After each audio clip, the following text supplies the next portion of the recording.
자, 오늘은 요한복음 18장입니다. 요한복음이 21장까지 있기 때문에 이제 곧 끝납니다. 드디어 예수님께서 많은 교훈과 기도를 마치시고 우리들에게 붙잡혀서 이제 십자가의 고난을 당하시는 그런 내용이 시작되는데요.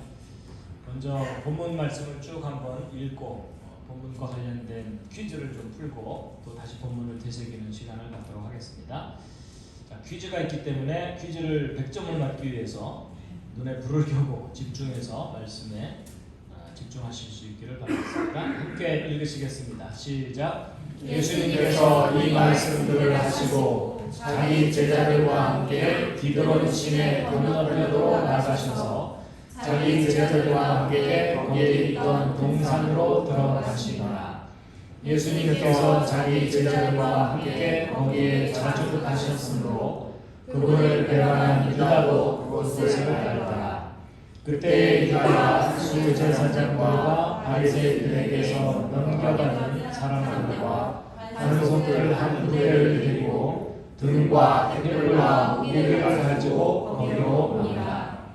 그러므로 예수님께서 자기에게 임할 일들을 다 아시고 앞으로 나아가 그들에게 이르시되 너희가 누구를 찾느냐 하시니 그들이 그분께 대답하되 나사렛 예수라 하거늘 예수님께서 그들에게 이르시되 내가 그로다 하시나 그분을 배반한 유다도 그들과 함께 서 있더라. 예, 잠깐 이 내용을 좀 보충해 드리면 여러분 여기가 이제 예루살렘의 지도입니다. 거기에 우리가 잘 알고 있는 예루살렘의 그 성전터라고 널리 알려졌었던 지금 현재는 이슬람 사원이 있는 여기가 있고요. 그 다음에 여기 오른쪽에 성전 동쪽에 요 골짜기가 있는데 요게 바로 이제 기드론 골짜기입니다. 기드론이라는 말이 터비더라 그래서 이게 1년 내내 거의 물이 흐르지 않는데 겨울 기간에 우기 중에는 잠시 물이 흐른다고 합니다. 이런 걸 건천이라고 하죠. 그래서 이제 여기 시내라고, 그러니까 1년 내내 물이 흐르는 시내는 아니지만 겨울 기간에 물이 흐르기 때문에 기드론 시내라고 표현을 했습니다. 그리고 이제 건너편 동산으로 가셨는데 이 동산이 바로 우리가 알고 있는 겟세마네 동산이죠. 근데 겟세마네라는 말 뜻 자체가 기름 짜는 곳이라고 합니다. 그래서 이제 이쪽에 이제 감람산이라고 돼 있죠. 근데 감람산이라는 번역은 사실은 정확한 번역이 아니고 올리브산입니다. 올리브나무와 감람나무는 다르다고 합니다. 근데 이제 약간 비슷하게 생겼기 때문에 혼동을 해서 이제 감람산이라고 그동안 널리 알려져 있지만 정확하게는 이제 올리브산입니다. 그래서 여기에 올리브나무들이 많기 때문에 올리브나무 열매를 짜는 동산이 이제 바로 겟세마네 동산인데요. 근데 뭔가 좀 연상되는 게 있지 않으신가요? 예수님이 겟세마네 동산에서 간절히 기도할 때 땀방울이 핏방울처럼 그래서 마치 그 올리브 열매를 쥐어짜면 거기서 기름이 나오듯이 예수님께서도 온 힘을 다해서 하나님께 십자가 고난을 위해서 기도하시는 그런 장면이 떠오릅니다. 예, 그리고 이제 구약 시대에는 우상들을 불태웠던 곳이라고 합니다. 이 기드론 골짜기가요. 그리고 이제 구약 시대 그 다윗 왕이 자기 아들 압살롬이 반란을 일으켰을 때 그 반란을 피해서 아주 비참한 심정으로 이 기드론 골짜기를 건너서 도망가던 그런 장소였다고 하고요. 예. 그리고 이제 여기 보면은 무리들이 등과 횃불과 무기들을 가지고 왔다고 되어 있는데 사실 이때 예수님이 유월절 지키러 올라가셨는데 유월절은 그 음력으로 정월 14일이기 때문에 사실은 보름달이 뜨는 날이거든요. 그래서 등과 횃불이 필요가 없을 정도로 밝은 밤일 수 있을 텐데 이제 등과 횃불을 갖고 왔다는 걸 보아서 아무래도 흐린 날이 아니었겠는가 이렇게 추정을 해볼 수 있고요. 그리고 이제 예수님께서 내가 아직 때가 이르지 아니하였다 하면서 유대인들에게 붙잡히는 것을 피하신 적이 여러 번 있었거든요. 근데 이때는 피하지 않으시고 때가 임했기 때문에 이제 순순히 그들에게 체포되는 그런 상황입니다. 자, 그래서 너희가 누구를 찾느냐? 나사렛 예수다. 그랬더니 내가 바로 그다 이러시면서 이제 순순히 붙잡히시는데, 그 다음 또 읽겠습니다. 6절부터 11절입니다. 시작. 그분께서 그들에게 내가 그러다 하고 말씀하시매 곧바로 그들이 뒤로 물러가 땅에 쓰러지니라. 이에 그분께서 다시 그들에게 묻기를 너희가 누구를 찾느냐 하시매 그들이 이르되 나사렛 예수라 하거늘 예수님께서 응답하시되 내가 너희에게 내가 그라고 말하였은즉 너희가 나를 찾거든 이 사람들은 그들의 길로 가게 하라 하시니 이것은 그분께서 하신 말씀 곧 아버지께서 내게 주신 자들 중에서 내가 하나도 잃어버리지 아니하였다 하신 말씀이 성취되게 하여 이르더라. 그때에 시몬 베드로가 칼을 가졌으므로 그것을 꼬아 대제사장의 종을 쳐 그의 오른쪽 귀를 베었는데 그 종의 이름은 말고더라. 그때 예수님께서 베드로에게 이르시되 내 칼을 꽂으라 꽂으라. 내 아버지께서 내게 주신 잔을 내가 마시지 아니하겠느냐 하시니라. 예, 여기 6절에 보면은 예수님께서 내가 바로 그 사람이다 라고 말씀을 하셨는데, 이게 이제 헬라어로 에고 에이미라는 표현인데요. 놀랍게도 이 표현이 출애굽 때 모세가 시내산에서 하나님을 처음 만났을 때, 떨기나무 가운데서 만났을 때 하나님께서 하나님 자신을 밝히셨죠. 그때의 히브리어 발음이 에흐예 아슈에르 에흐예인데, 그 히브리어를 번역하면 나는 스스로 있는 자다, 나는 스스로 존재하는 절대자다, 이런 표현이신데요. 그것에 해당되는 헬라어 표현이 에고에이미입니다. 그래서 나는 창조자다, 이런 표현인데, 자, 결국 하나님께서 자기 자신을 밝히시는 내용인데, 누가 떠오르냐면 다니엘과 사도 요한이 떠오르는데 공통점이 뭐죠? 환상 중에 하나님을 만납니다. 그렇죠? 그래서 사람이 하나님을 환상 중에서라도 만나게 되면 하나님 앞에서 아무 힘이 없어지고 죽은 자처럼 되는 그런 현상이 성경에 기록되어 있는데, 아마 이들도 예수님이 자신의 정체를 밝히셨을 때 그 이름의 권위 때문에 땅에 쓰러지는 그런 현상이 있었을 거다라고 추정이 됩니다.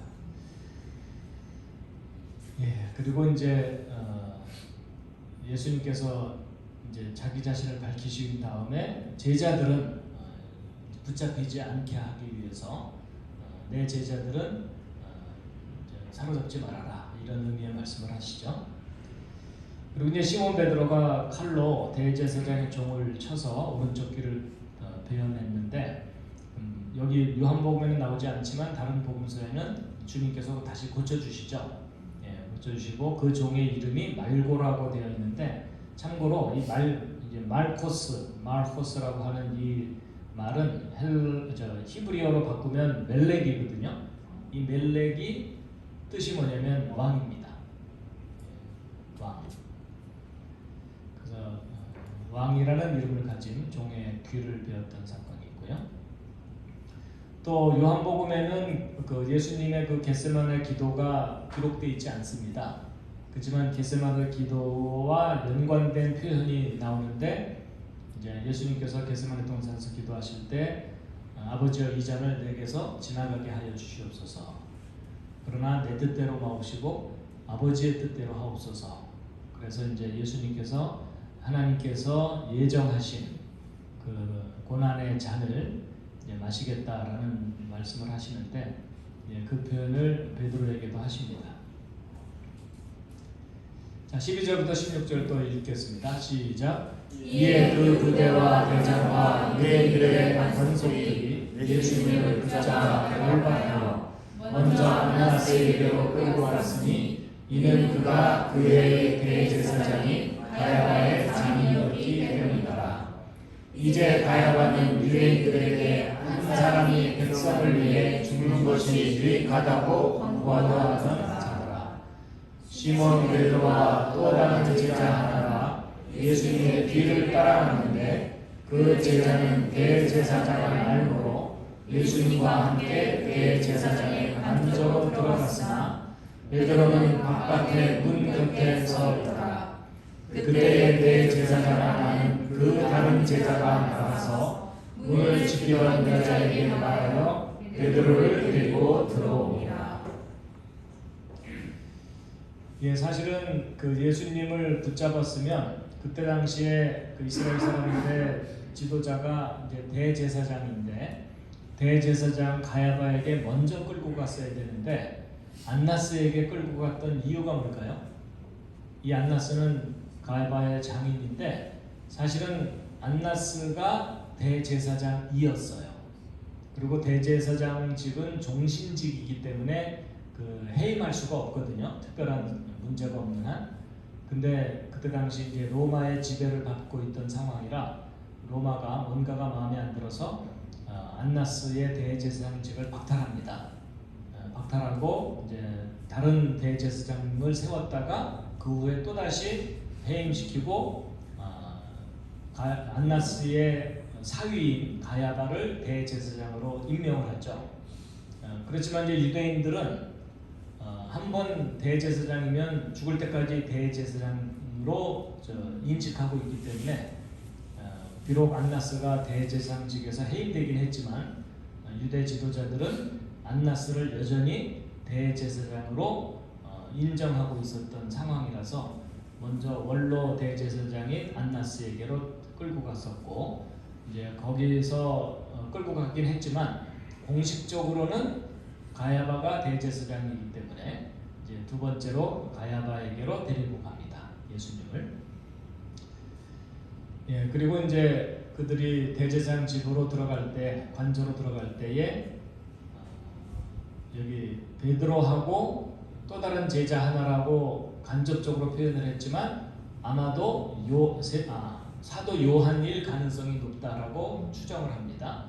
예, 그런데 사도 요한은 대제사장을 알고 있던 사이라서 들어갔지만 아무나 함부로 들어갈 수가 없기 때문에 시몬 베드로는 이제 들어가지 못하고 있다가 이제 사도 요한이 문 바깥으로 나와서 문을 지키던 여자에게 자초지종을 뭐 얘기했든지 뭔가 부탁을 해가지고 베드로를 데리고 들어가게 됩니다.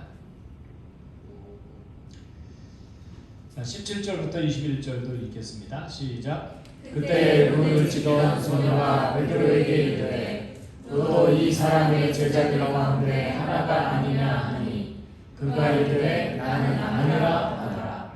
날이 추우므로 종들과 관속들이 숯불을 피우고 거기 서서 몸을 녹이니 베드로도 그들과 함께 서서 몸을 녹이더라.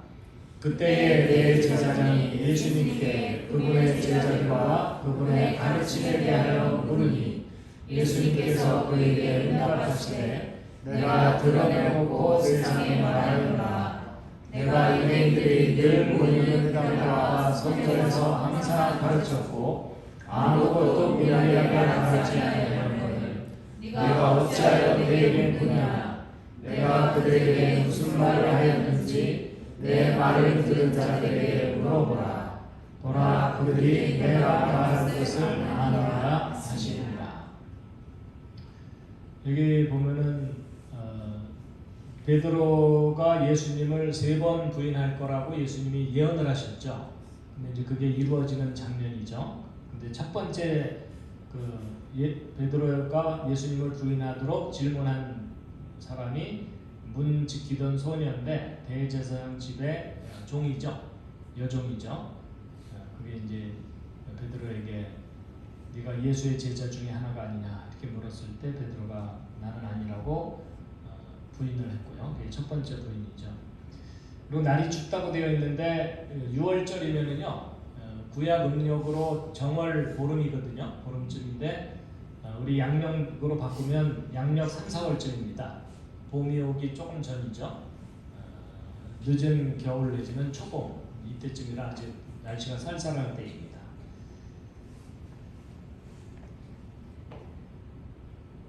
자, 그 다음 읽겠습니다.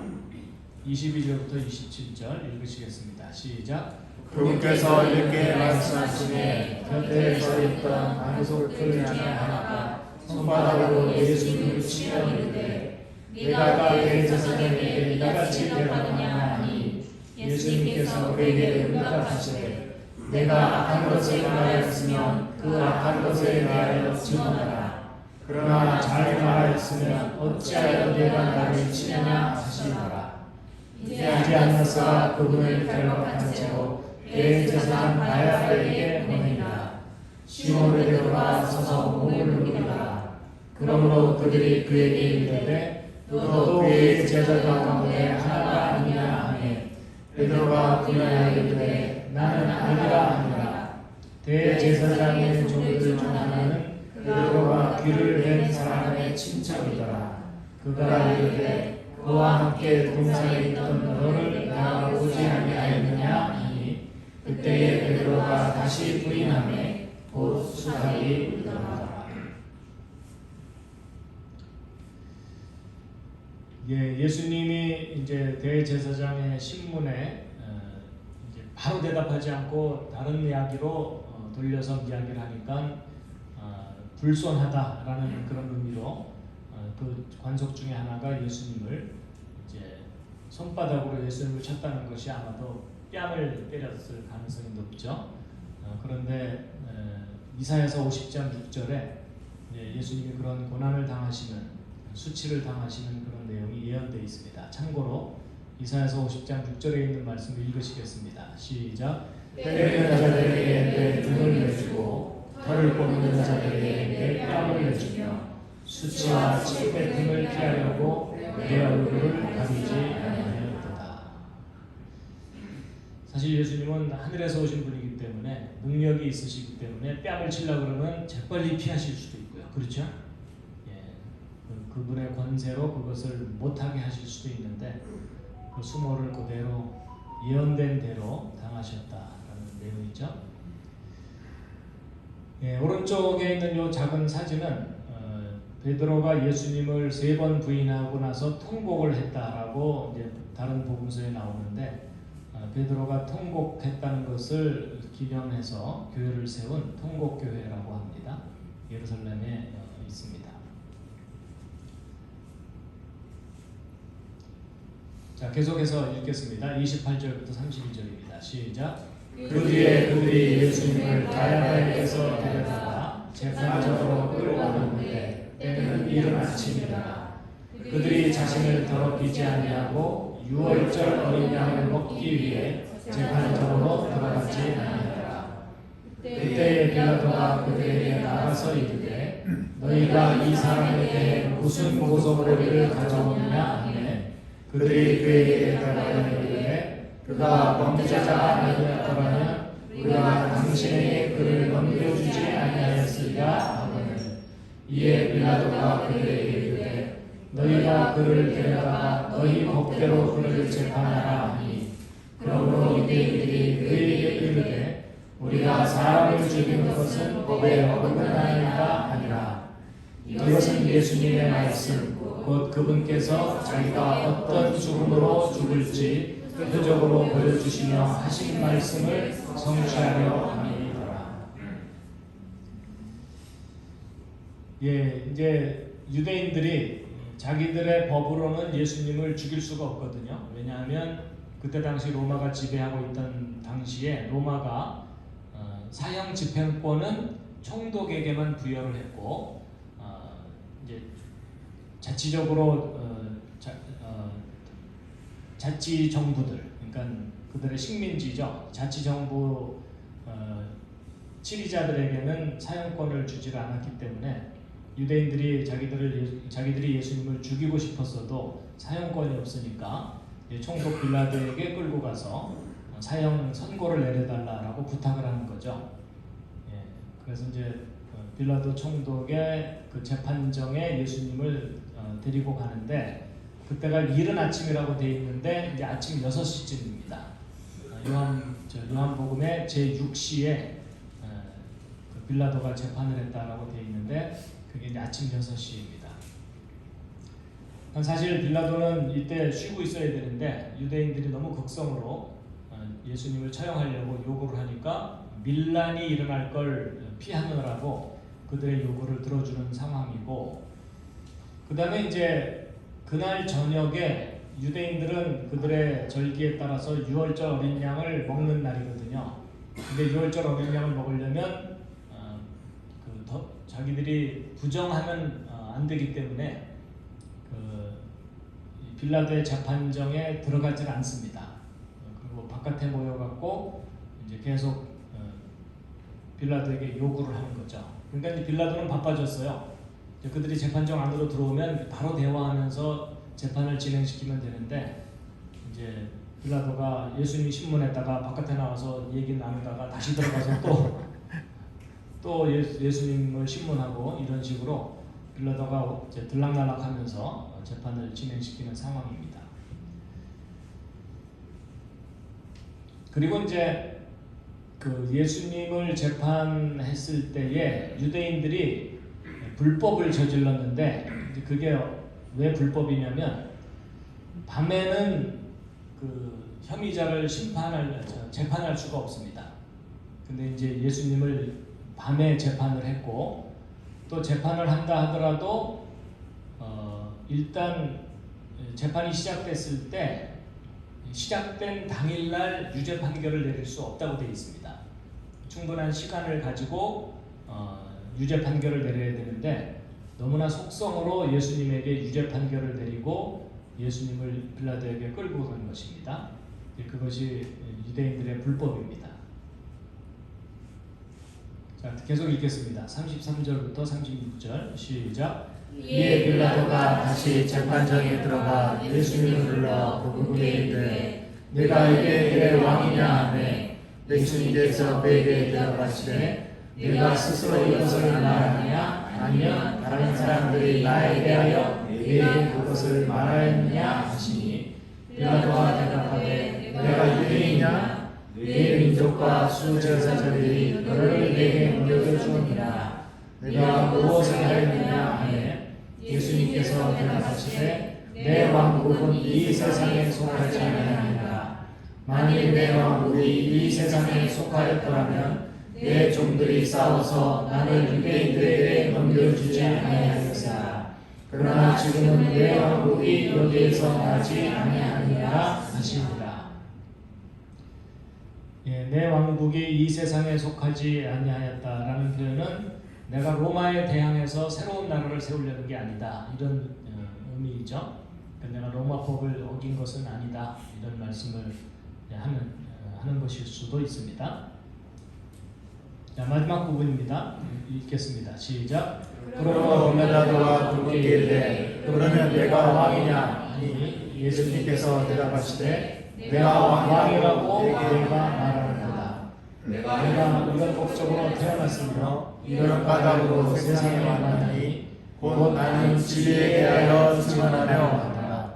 진리에 속한 자마다 내 음성을 듣느니라 하시매 빌라도가 그분께 이르되 진리가 무엇이냐 하더라.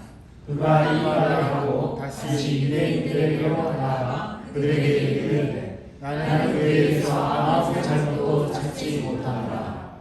그러나 유월절에 내가 너희에게 한 사람을 놓아주는 관리가 너희에게 있으니 그런즉 너희는 내가 유대인들의 왕을 너희에게 놓아주기를 원하느냐 하매 그때에 그들이 모두 다시 소리를 지르며 이르되 이 사람이 아니라 바라바입니다 하니라. 이제 바라바는 강도더라. 빌라도는 로마의 법을 적용해야 되기 때문에 예수님에게서 반역죄를 찾으려고 했었던 거죠. 근데 빌라도가 신문하는 내용과 예수님의 대답의 내용은 핀트가 안 맞아요. 그렇죠? 그러니까 빌라도의 입장에서는 로마에 대해서 어떤 반역죄도 내가 찾을 수 없다, 그렇게 돼 있죠. 그렇지만 이제 무리들이 이제 억지로 선동이 돼가지고 예수님을 처형시키고 바라바는 놔줘라 하는 그런 내용입니다.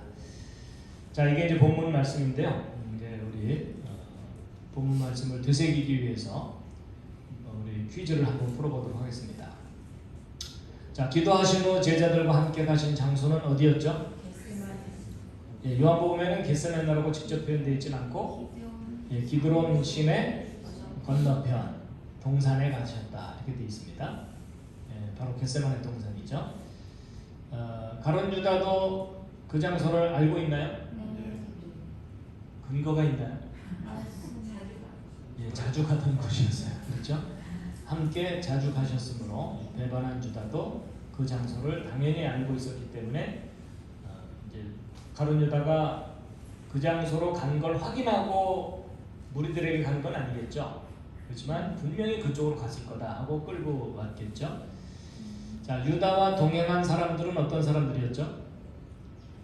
예수님을 체포하기 위해서 동행한 사람들은 예, 수제사장들과 바리새인들이 보낸 사람들과 그 다음에 관속들 한 부대라는 것은 아마 성전을 경비하는 어떤 부대의 일원들 그런 사람들을 데리고 갔다라고 보고 있고요. 근데 그 체포하러 온 무리들이 무엇을 준비해 갖고 왔죠? 예, 검과 몽치를 가져왔다라고 하는 것은 다른 복음서 표현이고요. 요한복음에서는 등과 횃불과 무기. 자, 다가온 자들에게 예수님이 어떤 대응을 하셨죠? 얘들아, 일단 튀자 이러셨을까요? 그게 아니라 순순히 너희가 누구를 찾느냐 물어보셨고 그들의 대답은 나사렛 예수라는 존재를 찾는다. 그랬더니 예수님이 뭐라고 대답하셨죠? 내가 그니라 하고 대답했더니 무리들이 어떤 반응이 있었죠? 예수님이 내가 그다 라고 표현하는 순간 뒤로 물러가 땅에 쓰러집니다. 예수님의 권위 때문에 그들이 땅에 쓰러지는 현상이 있었고 그래서 예수님이 두 번째 하신 말씀이 다시 너희가 누구를 찾느냐 그랬더니 이제 나사렛 예수다 그렇게 이제 그들이 다시 대답을 했겠죠. 그랬더니 예수님께서 다시 한번 내가 그다라고 말씀하신 후에 자기를 잡으러 온 그 무리들에게 어떤 부탁을 하셨다고요? 예, 내 제자들은 놔줘라. 붙잡지 말아라 이렇게 말씀을 하셨고 자 이것은 이제 어떤 말씀이 성취된 것이라고 요한이 기록을 했냐면 예수님께서 내게 주신 자들 중에 내가 하나도 잃어버리지 아니하였나이다 라는 그 기도를 성취하는 것이다 라고 그리고 이제 시몬 베드로는 약간 다혈질이죠. 시몬 베드로는 어떤 행동을 했다고 기록되어 있습니까? 예, 칼로 대제사장의 종의 오른쪽 귀를 베었다 이렇게 되어 있습니다. 그 종의 이름은 말고 뜻이 뭐라고 했죠?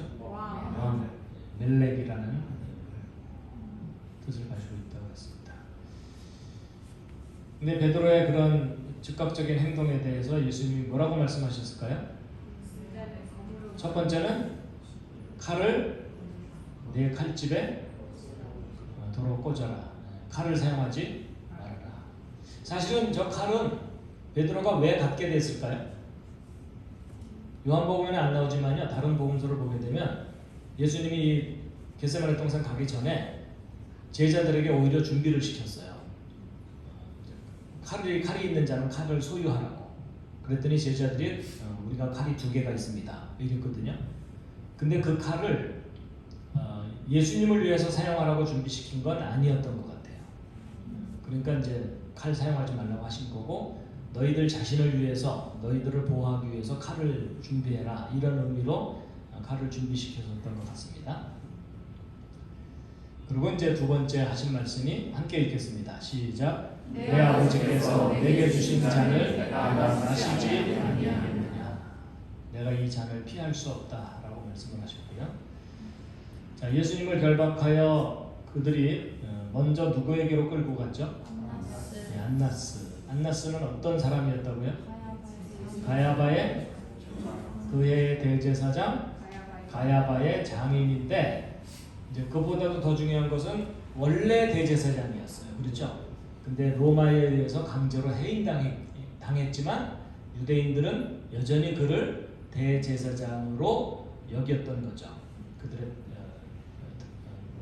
다스리는 자로, 지휘자로 여겼던 거죠. 근데 이제 안나스의 사위인 가야바가 예전에 유대인들에게 예수님에 대해서 어떤 말을 했었거든요. 무슨 말이었죠? 예, 한 사람이 백성을 위해 죽는 것이 유익하다고 권고를 했는데 저 말을 한 의도는 뭐였을까요? 저 예수를 그대로 놔두면 사람들을 선동해서 무리들을 이끌고 돌아다니면 로마 사람들이 자기들에게 반란을 일으키는 줄 알고 우리를 멸하러 올 거다. 그렇기 때문에 저 예수가 죽어야만 우리가 평안해질 거다. 이런 의미의 말을 한 거겠죠. 대제사장 관저로 함께 들어가려고 했던 두 제자는 누구와 누구일까요? 베드로와 또 다른 제자 하나라고 간접적으로 표현했는데 또 다른 제자는 누구일 가능성이 높다고요? 예, 사도 요한. 먼저 들어간 제자는 다른 제자인데 요한이었고요. 다른 제자가 먼저 들어갈 수 있었던 이유는 뭐죠? 요즘 말로 표현하면 출입증이 있었어요. 대제사장을 알고 있던 사이라서 들어갈 수 있었는데 베드로는 관련이 없기 때문에 못 들어가고 어디에 있었다고 성경에 기록되어 있었죠? 바깥 문 곁에 문에 들어가지는 못하고 나중에 어떻게 들어갔냐면 그 다른 제자가 다시 나와서 문을 지키던 여자에게 말을 해서 들어갈 수 있었는데 근데 문을 지키던 그 소녀가 누구에게 어떤 말을 했죠? 베드로에게 야 너도 이 예수라는 사람의 제자 중에 하나가 아니냐 라고 이제 물어봤더니 베드로는 나는 아니다 라고 대답을 했고요. 들어가서 베드로는 어디에서 무엇을 하였을까요? 예, 날이 추우므로 숯불 피운 곳 옆에서 몸을 녹이고 있었습니다. 대제사장의 예수님을 신문하는 내용이 뭐였냐면 제자들, 그러니까 예수님이 데리고 다니는 제자들의 성향과 또 예수님이 가르치신 내용에 대한 신문이었죠. 혹시 반역의 내용이 없나 뭐 이런 것이었을 겁니다. 예수님의 응답은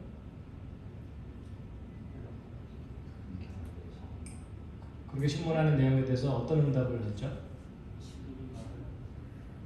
내가 다 드러내놓고 말하고 다녔기 때문에 굳이 나한테 물어보지 않아도 내가 알 수 있다 이런 얘기를 했겠죠. 그래서 내 말을 들은 사람들에게 증인들에게 한번 물어봐라. 내가 말한 모든 것을 다 그들이 알 거다. 그랬더니 그 말씀 직후에 예수님께 무슨 일이?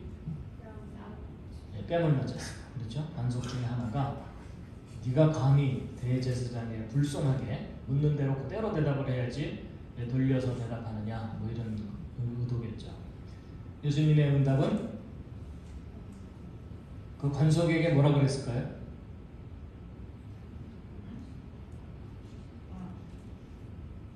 자기 뺨을 때린 그 관석에게 뭐라고 말씀하셨을까요? 그 유대인들의 법에 의하면 죄가 확인되기 전에는 어떤 처벌도 못하게 돼 있거든요. 그러니까 예수님이 뭔가 분명하게 잘못한 것에 대해서만 징계를 내려야 되는데 단지 불손하다는 이유만으로 예수님을 때린 것은 잘못한 거다. 내가 뭔가 악한 것을 말했다면 그 악한 것에 대해서 나를 징계해라. 이런 말씀을 하신 겁니다. 그런데 내가 정당하게 말을 했는데 왜 나를 징계하느냐 이런 거죠. 그랬더니 안나스가 예수님의 말씀에 대해서 아무 반박을 하지 못하고 가야바에게로 결박한 채로 보냅니다. 베드로에게 당신이 예수 그리스도의 제자가 예수의 제자가 아니냐 이렇게 두 번째 질문은 누가 했을까요? 몸을 먹이던 그들이라고 표현되어 있는데 다른 복음서에는 그 여종이 다시 한번 질문한 것으로 나옵니다. 베드로에게 세 번째 질문은 누가 했죠? 말고 대제사장 종들 중에 하나가 베드로가 귀를 벤 말고의 친척이었는데 그 친척이 예수님을 체포하러 가던 무리 중에 있었던 거죠. 그래서 그가 어떤 질문을 했냐면 그와 함께 동산에 있던 너를 내가 분명히 보았다. 내가 목격자 중에 하나다. 베드로가 세 번째 아니라고 부인한 직후에 무슨 일이 있었죠? 예, 곧 수탉이 울더라. 자, 가야바에게로 데리고 갔다가 이제 거기서 그들이 나름대로 예수님을 이제 유죄라고 선고를 한 다음에 예수님을 어디로 데려갔죠? 빌라도의 재판정으로 데려갔고 때는 이른 아침이라고 되어 있는데 정확하게 표현하면 제6시에 빌라도가 재판석에 앉습니다. 유대인들은 재판정에 들어가지 않았는데 그 이유는 유월절 어린 양을 먹기 위해서 자신들을 더럽히지 않으려고 이방인의 뜰에는 들어가지 않는 거죠. 빌라도가 그래서 이제 왔다 갔다 드나들면서 재판을 진행해야 되는데 빌라도가 나가서 그들에게 뭐라고 말을 했을까요? 이 사람이 뭘 잘못했느냐? 무슨 고속거리 때문에 이 사람을 데려왔느냐?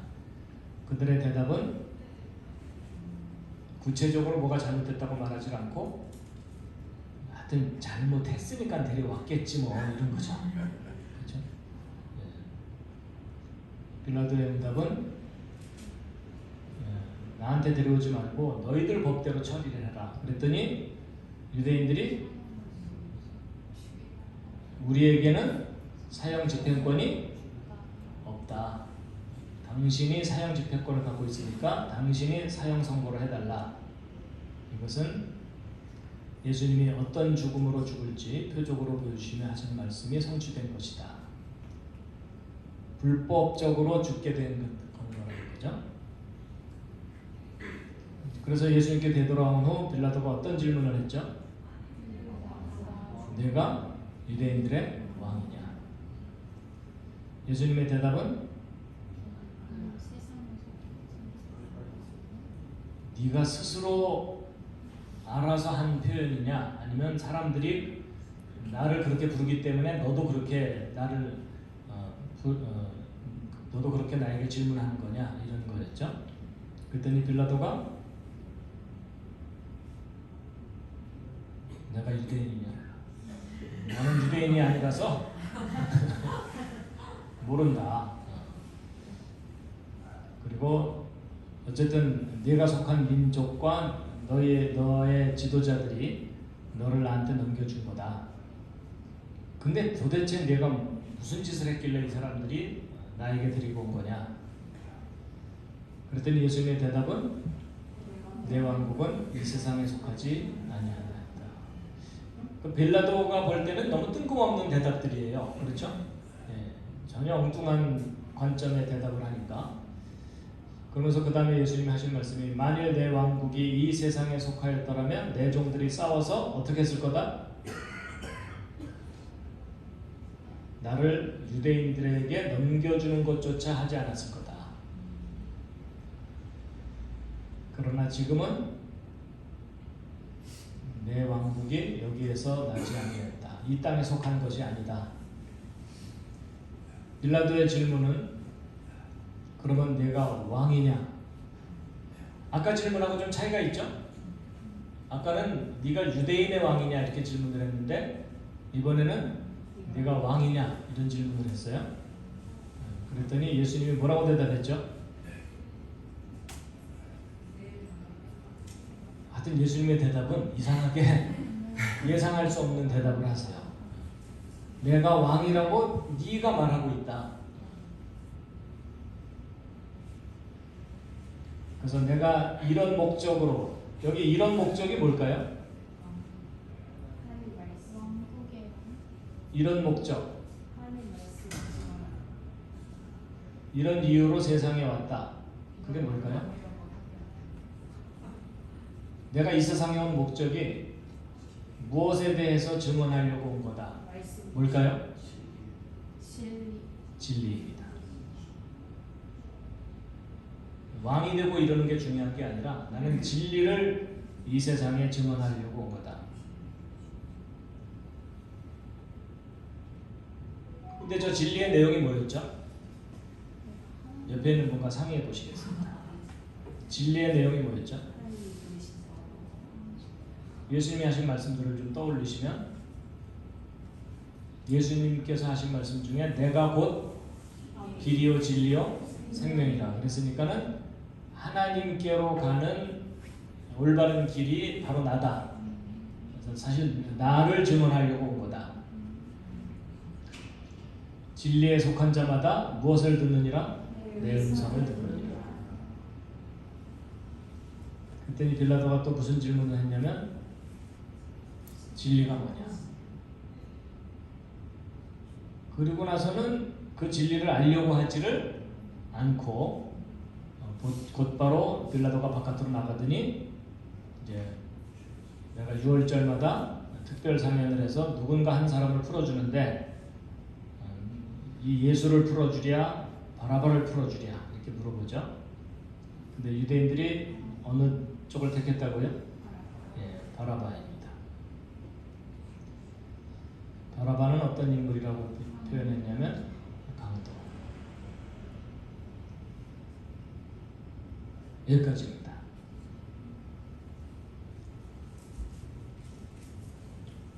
자, 혹시 오늘 읽은 본문 중에 뭐 의문점이 떠오르시거나, 네, 우리 이하나님.